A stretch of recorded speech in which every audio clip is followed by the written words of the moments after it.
Hello friends, आज हम लोग देखने वाले हैं हमारे सीआईबी के एबीएम पेपर का मॉड्यूल सी, जिसका जो यूनिट है परफॉर्मेंस मैनेजमेंट, उसका पार्ट 2, जिसमें हम लोग परफॉर्मेंस अप्रेजल के मेथड्स देखेंगे। तो फ्रेंड्स, यहाँ पे देखिए, there are different methods of performance appraisal. Performance appraisal के बहुत सारे मेथड्स हैं। तो मेनली जो है इसको दो पार्ट में कैटेगराइज किया गया है। पहला है ट्रेडिशनल मेथड्स और दूसरा है मॉडर्न मेथड्स। तो ट्रेडिशनल मेथड्स में फिर 8 तरह के मॉडल दिए हुए हैं और मॉडर्न मेथड में 5 मेथड्स दिए हुए हैं। तो टोटल हमारे 13 मेथड्स हो गए। तो इसमें हम लोग फ्रेंड्स ट्रेडिशनल मेथड्स देखेंगे वन बाय वन करके। तो चलिए देखते हैं क्या क्या हमारे ट्रेडिशनल मेथड्स। इसमें पहला जो दिया है फ्रेंड्स वो है ट्रेडिशनल मेथड्स में फ्री फॉर्म इजी मेथड, ऐसे method. Free form essays method जो है ये एक अनस्ट्रक्चर्ड मेथड है अप्रेजल करने का। तो इसमें अप्रेजर क्या करता है कि वो एक free form open ended appraisal करता है अपने एम्प्लॉयज़ के लिए। और इसमें जो है इस तरीके का system thus gives absolute freedom to the superior to write about the job knowledge, employees attitude, development needs etcetera. तो इसमें जो सुपरवाइजर होता है उसको क्या करना होता है कि अपने जो एम्प्लॉयज़ के लिए, जिसके लिए वो अप्रेजर कर रहा है, उसके जॉब नॉलेज के बारे में, उसके एटीट्यूड के बारे में, उसके क्या क्या डेवलपमेंट नीड्स हैं उसके बारे में वो उसको एक लिस्ट तैयार करनी होती है। तो the drawback of the system is that it could lead to a totally subjective evaluation and comparison between two employees is difficult. तो ये क्या है फ्रेंड्स, ये बहुत ही टाइम कंज्यूमिंग हो जाएगा, क्योंकि आपको सब्जेक्टिव बेसिस पे इसको इवेलुएट करना है और यहाँ पे किसी भी दो एम्प्लॉय के कंपैरिजन करने में आपको डिफिकल्टी होगी। तो this type of appraisal system is generally use to appraise the top management. तो टॉप मैनेजमेंट को अप्रेज करने के लिए जनरली जो फ्री फॉर्म ऐसे मेथड है ये आपको यूज करना होता है। तो ऐसे मेथड से फ्रेंड समझ लीजिए कि ये एक ऐसे टाइप है, जैसे हम लोग किसी चीज़ पे ऐसे लिखते हैं तो ये काफ़ी सब्जेक्टिव रहेगा और आपको इसमें बहुत सारी चीज़ें लिखनी होंगी। तो इसीलिए इसको फ्री फॉर्म ऐसे मेथड कहा गया है। दूसरा है straight ranking method. Straight ranking method में क्या होता है, ये भी एक ओल्डेस्ट और सिंपलेस्ट मेथड है। The relative position of each employ is assessed. किसी भी एम्प्लॉय की जो रिलेटिव पोजीशंस होती है उसको इसमें असेस किया जाता है और उनको उनके मेरिट के बेसिस पे उनको रेट किया जाता है और उनको एक ग्रुप में प्लेस किया जाता है। तो इसके भी ड्रॉबैक क्या है कि यहाँ पे भी आपको जो है एक एम्प्लॉय से दूसरे एम्प्लॉय को कंपेयर करने में डिफिकल्टी होगी। तीसरा है हमारा कंपैरिजन मेथड। कंपैरिजन मेथड में क्या है कि employee is compared on certain selected factors such as leadership initiatives. मतलब आप एम्प्लॉय को कंपेयर कर रहे हैं दो एम्प्लॉय को। तो ये जो अर्लियर हमारे दो मेथड हैं उससे ये बेटर है। This method is also known age factor comparison method. इसको हम लोग फैक्टर कंपैरिजन मेथड भी बोलते हैं। When the number of employee is large, it becomes difficult to compare and rank them on different attributes. तो ये क्या फ्रेंड्स कि अगर किसी कम नंबर ऑफ एम्प्लॉयज़ है उसको एसेस करना है तो उसके लिए तो ये इजी है।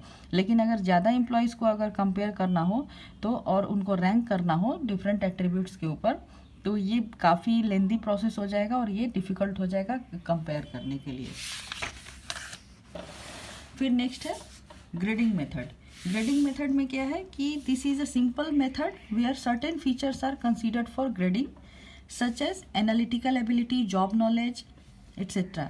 तो यहाँ पे क्या होता है कि कुछ फीचर्स होते हैं जिनके बेसिस पे एम्प्लॉयज़ को ग्रेडिंग प्रोवाइड किया जाता है। Certain skills are then decided and the employee is graded on those features on the skill.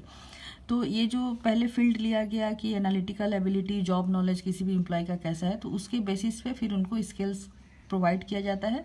तो ये स्किल क्या होते हैं, इनको ABCD करके कैटेगराइज किया गया है। जैसे कोई बहुत अच्छा काम कर रहा है तो उसको A ग्रेड दिया जाएगा, यानी कि उसका आउटस्टैंडिंग परफॉर्मेंस है। उससे कम है तो B ग्रेड दिया जाएगा, वेरी गुड। उससे कम है तो उसको C दिया जाएगा, एवरेज। और अगर उसका पुअर परफॉर्मेंस है तो उसको D ग्रेड दिया जाएगा, जो कि बिलो एवरेज को डिनोट करता है। This is a widely used method. Grading method जो है इसको वाइडली यूज किया जाता है। अभी नेक्स्ट है ग्राफिक और लीनियर रेटिंग मेथड। ग्राफिक और लीनियर रेटिंग मेथड क्या है, ये भी कॉमनली यूज्ड मेथड है और इसमें 2 फैक्टर्स के बेसिस पे ग्रेडिंग प्रोवाइड किया जाता है। पहला है एम्प्लॉय कैरेक्टरिस्टिक और दूसरा है कंट्रीब्यूशन। तो इसको हमेशा याद रखिएगा फ्रेंड्स, ग्रेडिंग और लीनियर मेथड में 2 फैक्टर कौन कौन से हैं, एम्प्लॉय कैरेक्टरिस्टिक और कंट्रीब्यूशन। ये आपके दोनों तरह के हो सकते हैं, क्वालिटेटिव भी हो सकते हैं और क्वांटिटेटिव भी हो सकते हैं। तो इसमें क्या होता है कि जब आप क्वालिटेटिव और क्वांटिटेटिव बेस पे अगर किसी को रेटिंग कर रहे हैं तो ये कंटिन्यूअस स्केल पे आपका रेटिंग चला जाता है। तो इसका ड्रॉबैक क्या है कि the system is that the rating generally tends to be subjective. यहाँ पे आपकी रेटिंग जो है वो सब्जेक्टिव हो जाती है। The system assumes each characters to be equally important for all jobs. तो यहाँ पे जो है एवरी कैरेक्टर जो है आपके एम्प्लॉयज़ में वो उसको इक्वली इंपॉर्टेंस दिया जाता है ऑल जॉब्स के लिए। तो इसीलिए ये भी सब्जेक्टिव इन नेचर है। अभी नेक्स्ट जो है वो है हमारा forced choice description and forced distribution methods. इस मेथड में क्या होता है फ्रेंड्स कि कुछ जो है जो हमारे सुपीरियर हैं जो कि परफॉर्मेंस अप्रेजल मेथड करते हैं तो उनको यहाँ पे चॉइसेस क्रिएट करने होते हैं। ये चॉइसेस जो होते हैं दैट वहाँ पे जो होता है वो कुछ डिस्ट्रीब्यूशन स्केल्स तैयार किए जाते हैं। ये डिस्ट्रीब्यूशन स्केल्स जो है वो आपके जैसे कुछ डिस्क्रिप्शन होती है किसी भी जॉब परफॉर्मेंस के लिए, तो उसके बेसिस पे ये डिस्ट्रीब्यूशन स्किल्स तैयार किया जाता है। The factors normally considers are job performance and suitability for promotions. तो ये जॉब परफॉर्मेंस को कंसीडर करता है और कौन सा आपका एम्प्लॉय प्रमोशन के लिए सुटेबल है आप इससे उसको फाइंड आउट कर सकते हैं। तो in the choice description method the superior is asked to select the statement which best describe the employees. यहाँ पे कुछ प्री डिटरमाइंड स्टेटमेंट बने होते हैं और सुपीरियर को उनके जो जिस भी एम्प्लॉय को एसेस करना है उसके कैरेक्टर के हिसाब से, उनके परफॉर्मेंस के हिसाब से जो उनको बेस्ट डिस्क्राइब करता हो उस एम्प्लॉय को वो स्टेटमेंट उनको चूज करना होता है। और यहाँ पे देखिए दिया हुआ है कि the statement are predetermined set of description of people. तो लोग को आप कैसे डिस्क्राइब कर सकते हो उसके बेसिस पे प्री डिटरमाइंड कुछ स्टेटमेंट्स होते हैं जो कि सुपीरियर को वहाँ पे चूज करना होता है जब भी वो किसी एम्प्लॉय को रेट कर रहे हो या एसेस कर रहे हो, और उसके अकॉर्डिंग उनको अपने चॉइस जो है वो देने होते हैं।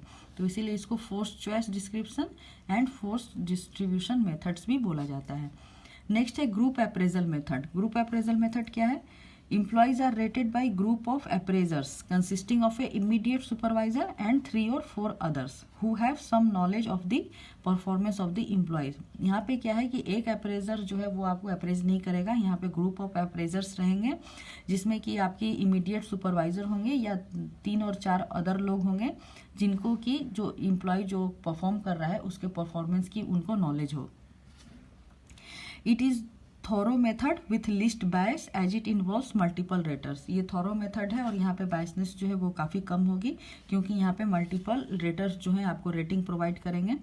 But it is a very time consuming process, लेकिन ये एक बहुत ही टाइम कंज्यूमिंग प्रोसेस है। तो फ्रेंड्स ये जो थे ये हमारे 8 तरह के ट्रेडिशनल मेथड्स हैं परफॉर्मेंस अप्रेजल के। और तो नेक्स्ट वीडियो में हम लोग मॉडर्न मेथड्स देखेंगे, इसमें भी 5 मेथड्स हैं। तो ये हम लोगों को फ्रेंड्स बहुत ही अच्छे से करना है क्योंकि जो सब्जेक्टिव क्वेश्चंस हैं वो परफॉर्मेंस मैनेजमेंट से आते ही आते हैं। तो इसीलिए ये मैं आपको पार्ट वाइज करा रही हूँ ताकि आपको कोई कंफ्यूजन ना हो और आपको कंसेप्ट जो है वो बिल्कुल अच्छे से समझ में आ जाए। तो अगर आपको हमारा चैनल अच्छा लग रहा है तो आप इसको सब्सक्राइब करिए फ्रेंड्स और ज़्यादा से ज़्यादा शेयर करिए। और अगर वीडियो आपको अच्छा लग रहा है तो आप लाइक करिए, अगर आपको अच्छा नहीं लग रहा है तो आप डिसलाइक करिए। और तब तक के लिए keep watching our channel and thank you for watching.